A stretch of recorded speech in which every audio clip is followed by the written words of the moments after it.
Well, good evening, Internet. I'm James Martin. You're watching JM Guitar Tuition. Let's talk about Stevie Ray Vaughan. So, this video is to do with the Soul to Soul album. I'll go and throw some links up to link back to when I've covered licks from the Texas Flood and Could Stand the Weather albums.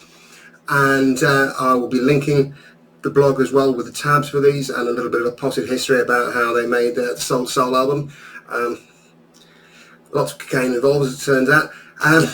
This was very much the difficult third album, but we're not going to get into the too much of that story side of things now. We're going to look at a few licks. So let's start with a little portmanteau of a couple of licks that Stevie plays. This is based on Ain't Gonna Give Up on Love. Excuse me, Ain't Gonna Give Up on Love. Yeah, 3 glasses of wine, not many ones. Right, so we're in A minor pentatonic. And we're also going to be venturing into what you might sometimes think of second position A minor pentatonic, or also known as the B.B. King waltz, although Albert King will use this a lot, and Stevie is very much channeling his inner Albert King on this one. So this is, firstly, this is what he's using quite a lot as like an answer phrase. So he'll sing his vocal, I woke up this morning. And there's really nothing much to this. I'll put this in just because it's a cool sounding but simple idea. So if you're just starting out in lead guitar, this is something that you can try. Kind of based on our magic 3 notes in the A minor pentatonic. So we are bending up the 7th fret G, 5th fret bar across the B and E strings. So we're going to go 5th fret D, 5th fret E, back to the B, back to the E, over to the 8th on the high E. So that's my C note, my minor third, and then finish up on the 5th fret E, which is the A note, which is the root. So here we go. And because you're playing with a clean tone, you can tend to let the notes ring into each other a little bit more than you otherwise would. And then this other idea, again, this is kind of mushing together a few different licks that he plays at various points on the album, actually.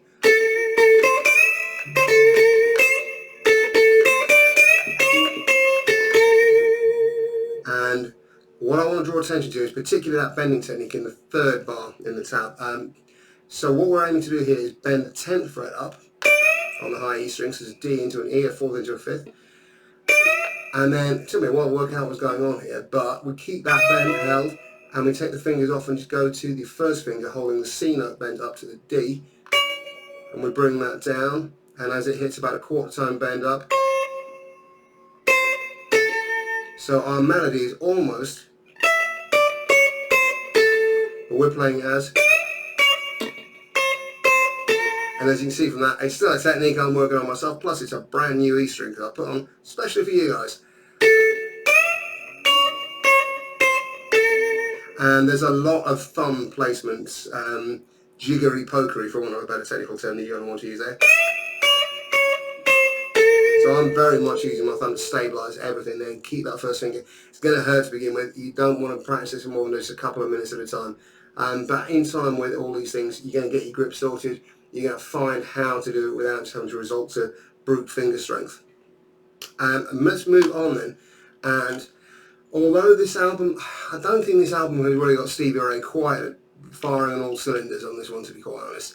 And certainly some of the legends surrounding it about the drinks and the drugs and everything that was going on around him would seem to back that up. But he does still come out with some pretty tidy pentatonic licks, and this is one of them. So this is taken from Say What, if my memory serves me right, B minor pentatonic. And we're engaging as well the 9th fret on the high E there. That's my 2nd, so we can think of this almost like as a hexatonic scale. So what let's do then, let's give this full speed to begin with.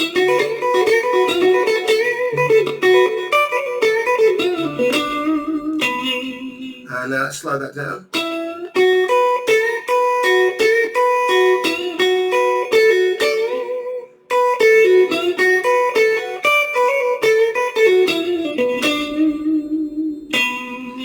And he's playing this with a largely triplet feel.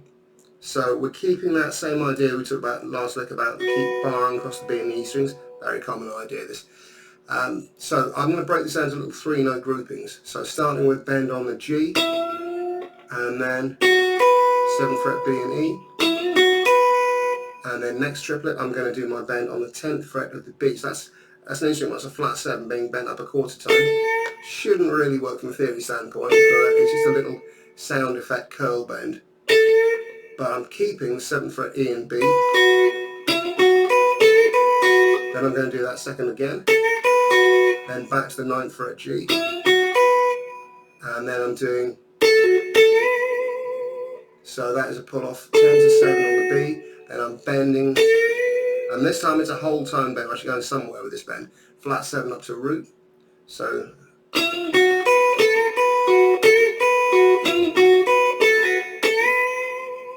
bend against the second bar, again sticking to a triplet idea.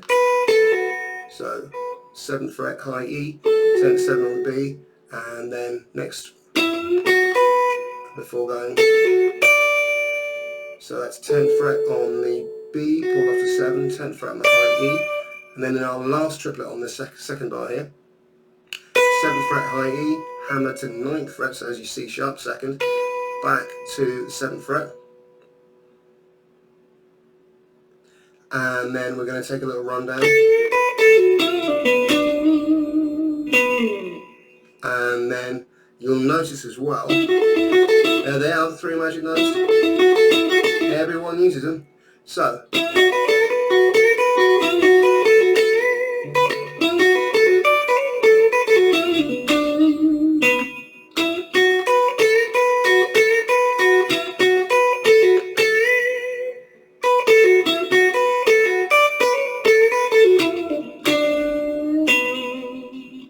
and let's give it a bit of Stevie Beans.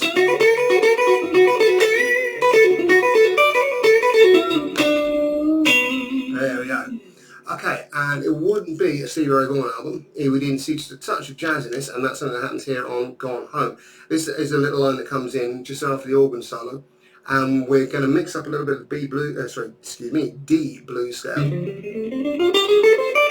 a little bit of second position of the minor pentatonic as well, and we're going to bring in at the end the major third as well.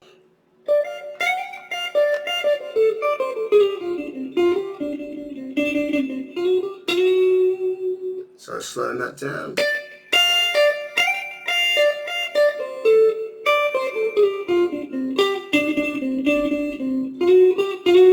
So things to watch out for then. So we start off in second position. Quick little position shift there. Then position shift down to first position. Touch there of the flat 5. And you notice there, going straight from the G on the 12th fret G to the D root on the 12th fret D. Most conventional fret wisdom would have you do a finger roll. I don't like doing that. I cheat. So I was bringing my middle finger around like that. So one more time slow.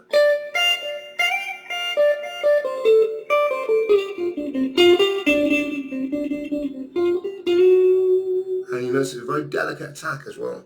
Okay, so a little bit quicker. We're not going to go warp speed. It's not that kind of song.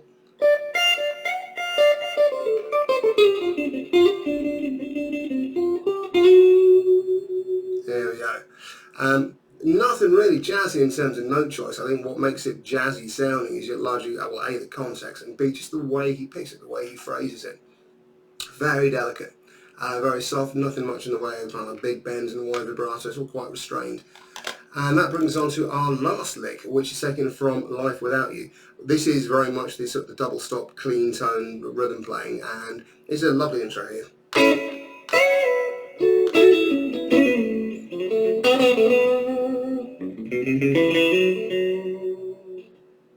And so we're navigating an A to F sharp minor, 1 to 6 chord change. Starting off with a little A triad here.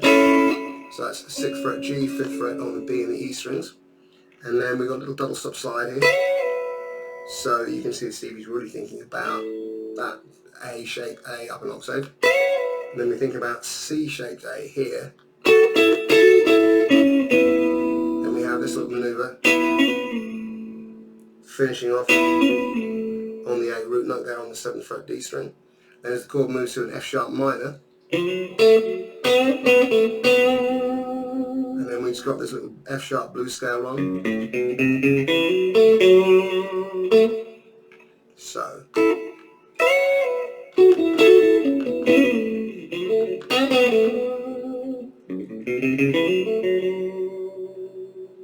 So there we go, that's covered Soul to Soul. At least some of the choice licks from it. I hope you've enjoyed that. Do please remember, like, share, subscribe.